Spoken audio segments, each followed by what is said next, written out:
Ladies and gentlemen, please take your seats. You know, it feels like it's been a minute, but animation is finally, once again, or at least can be, the purview of the weirdos. And guess what? If you're within the sound of my voice, that must mean that you're in the seats with once more. As always, my name is Dave Voigt, and I'm the host of this podcast, where we sit down with a wide-ranging variety of entertainment industry professionals and we pick their brain about current projects, state of the industry, how they got started, and so very much more in a light and in a conversational fashion. And you know, if you like how we do things around here, I'm going to assume that you do, because let's face it, you're listening right now. And if you are, please keep listening and subscribe. Hit the old subscribe button, give us the old 5-star rating, and your podcast provider of choice. We're available pretty much everywhere, places like Apple, Amazon, Spotify, Google, and plus we archive every single one of our episodes over at our In the Seats YouTube channel.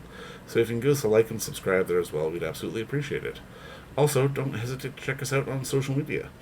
We're on the Facebook, the Twitter, the Instagram, Letterboxd, the TikTok, the Threads, the Blue Sky. I lose count. Seriously, there's too many, but we're at In the Seats for all sorts of fun updates. And finally, and I do dare say most importantly, please pay us a visit over at In the Seats, intheseats.ca, for all the latest and greatest in the world of film, television, basically the moving image at large. Because guess what? If we love to watch it and write about it and talk about it, we love it all that much more when you come by and read about it and listen about it. So please do us that ultimate kindness. Come on by and pay us a visit. You won't regret it. We're getting weird and we're getting wild on this one because at the Tiff Bell Lightbox this coming Friday the 15th, and the Fox Theater as well, it's The Boys Go to Jupiter. It's a new independent animated comedy, a little sci-fi.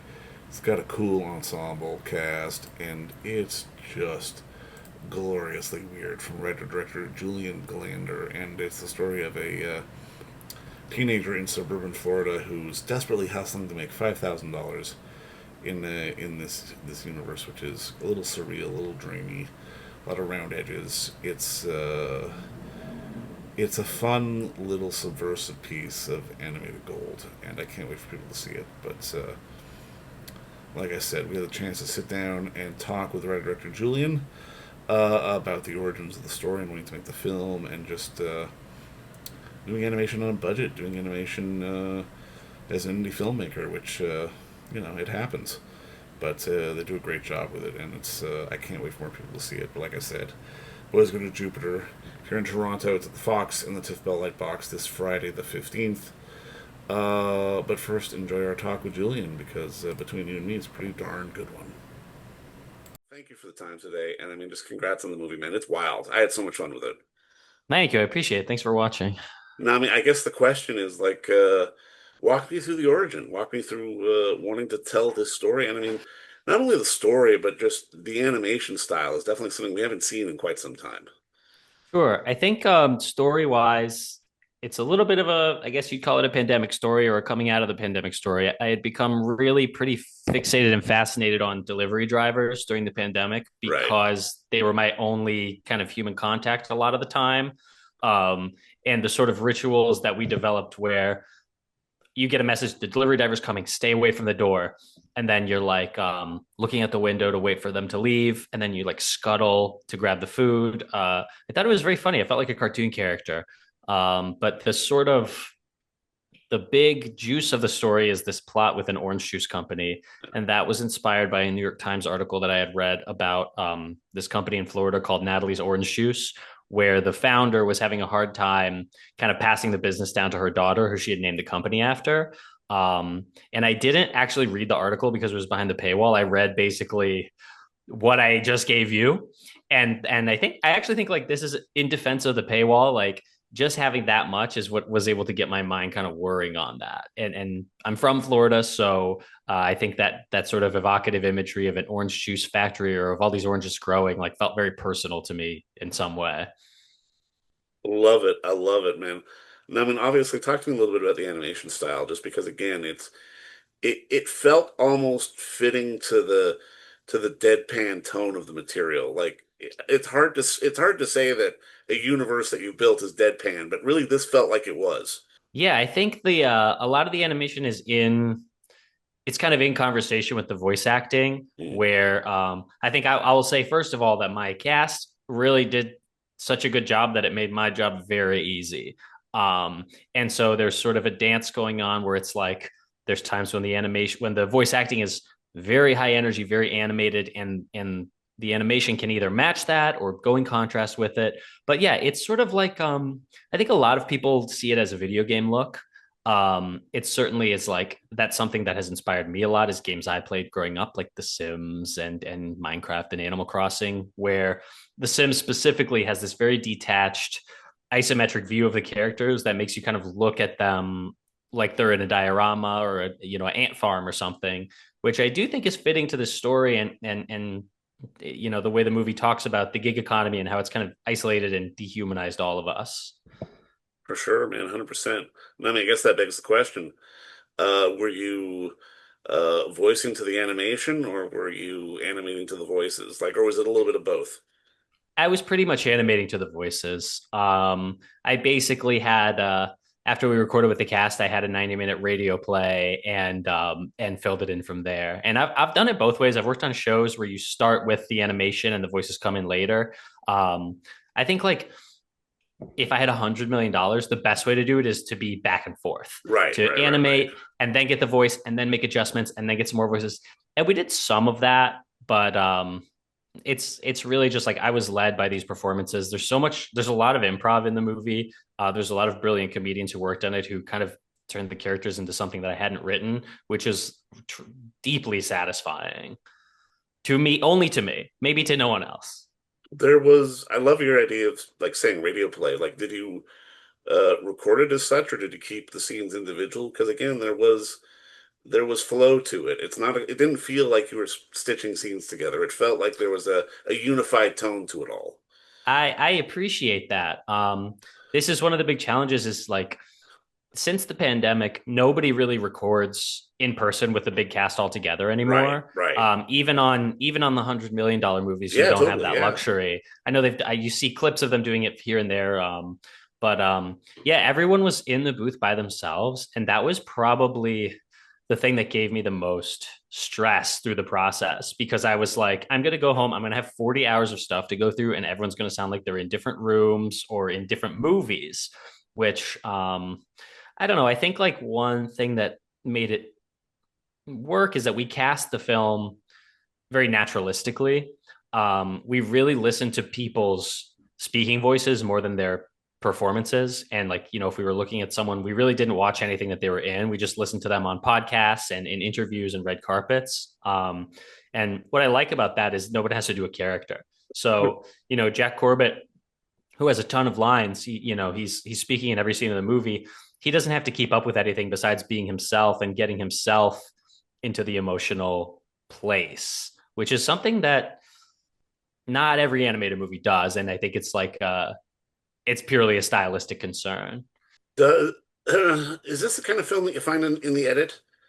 Because again, you're dealing with so many different kind of moving parts. I've got to imagine that it's only there that it'll be like, okay, we got to go back and re-record this, or like, okay, I got to go back and redraw this. Like, how is that kind of balance? I almost feel like one thing I was thinking about going into this was like the traditional way of thinking of animation is that it's a big pipeline, a big assembly line, and Right, that right. the thumbnail board artist does their part, and then it goes to the storyboard artist, and then it goes to animation, then lighting, da da da da da da, and that things lock and keep moving forward. And it was almost like the whole thing was editing start to finish. Like from the time that I started writing the script, I was also already making videos and laying out a musical timeline in Final Cut Pro. So I think like when you work with a smaller team and you don't have departments and you don't have people who have like assigned jobs, you can kind of go all the way back to the beginning at any time. And we changed the ending a bunch of times. We changed the title a bunch of times. We cut scenes a lot. And I probably would have kept doing that forever. I think like that's the temptation of working on something like this is like, Right. oh, I actually could have chewed on this for another 5 years and it would have gotten like maybe 2% better, maybe 2% worse.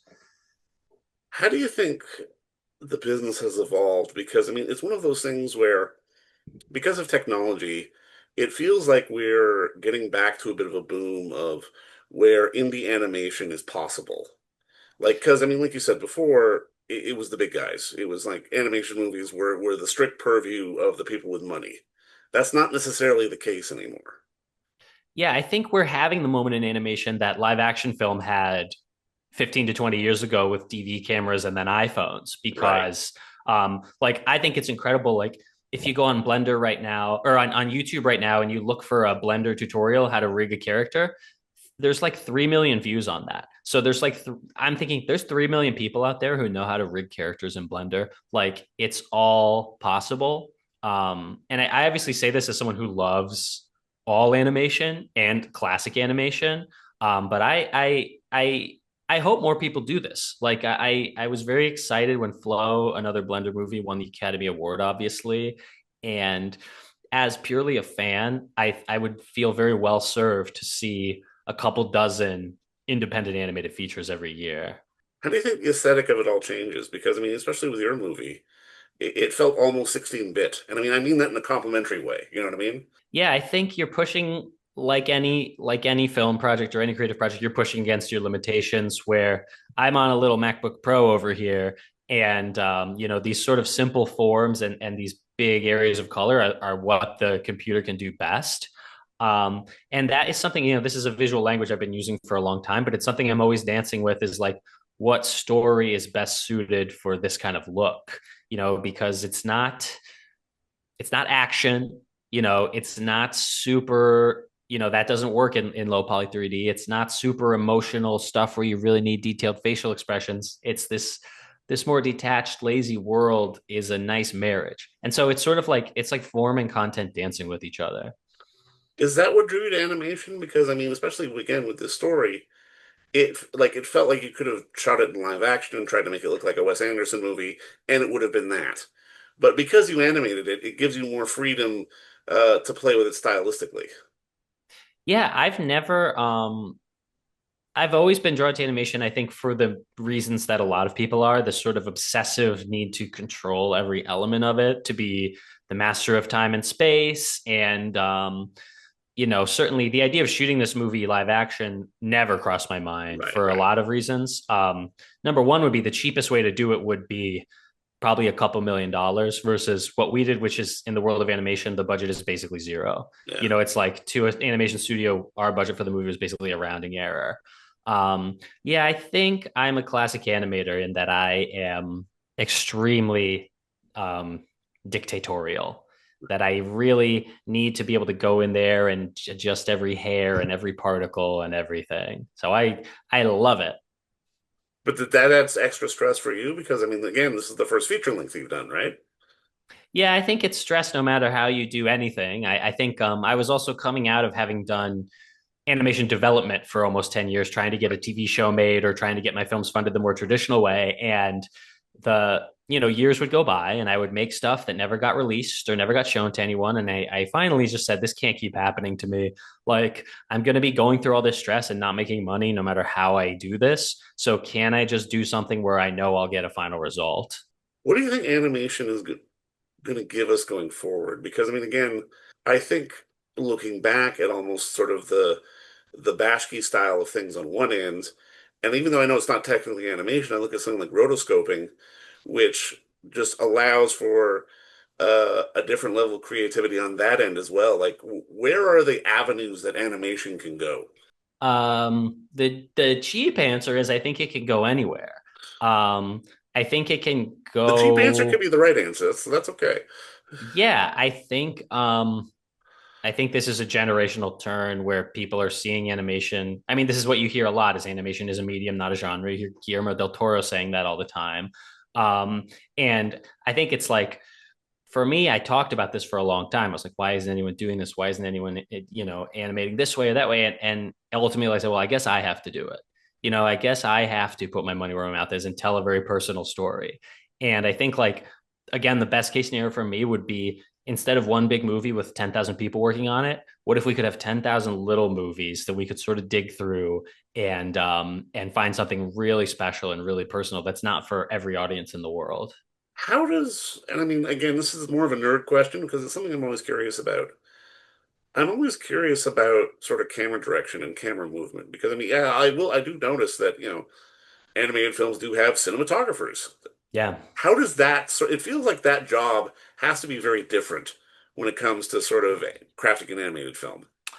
I think it maybe isn't different because I know, Roger Deakins has done a number of animated films. He Right. did How to Train Your Dragon. And so I That's listened to right. Yeah, him yeah, yeah. talk at length about what he did. And that was probably 4 or 5 years ago. And that really was one of the things that got my brain moving on it. Um, in my film, there's precious little cinematography. It's mostly on a tripod. And the reason is because moving the camera, the same as in live action, is expensive. Your Yeah. set has to be bigger. Things have to look better from multiple angles. The timing has to be more lined up.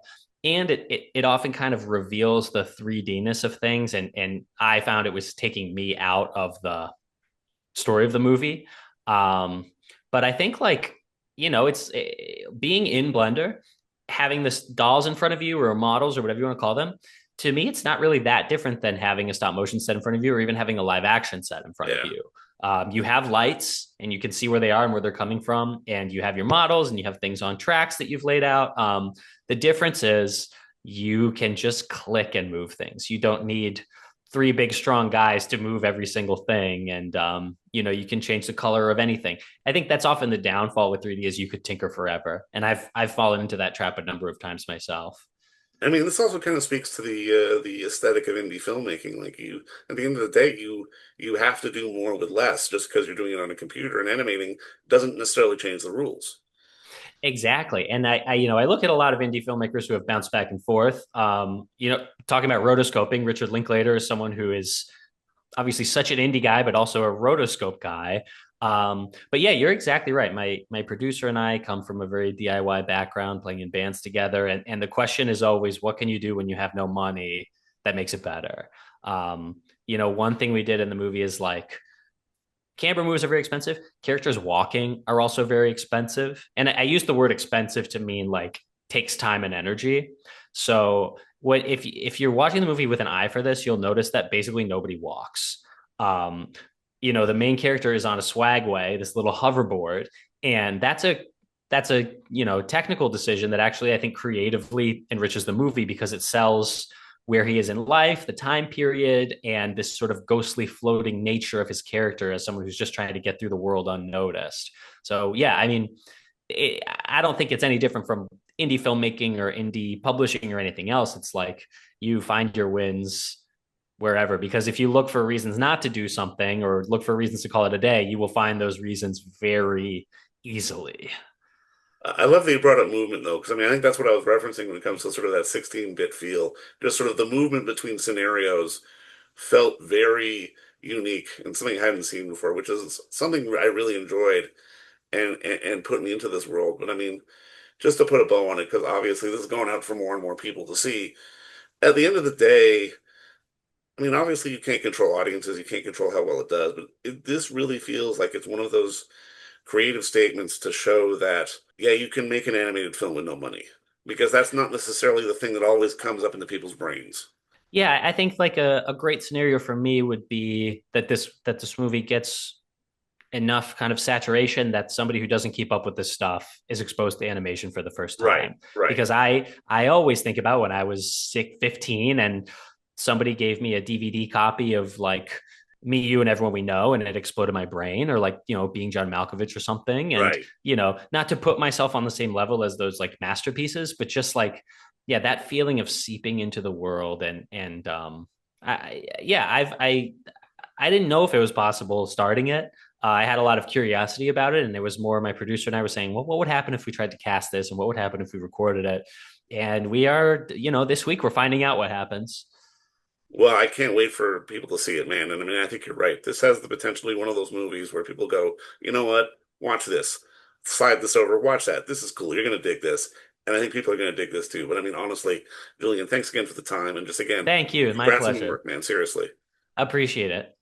And don't forget to visit our friends over at Bay Street Video for all your DVD, Blu ray rental, or purchasing needs this summer, as they are still open for curbside and some mailing delivery as well.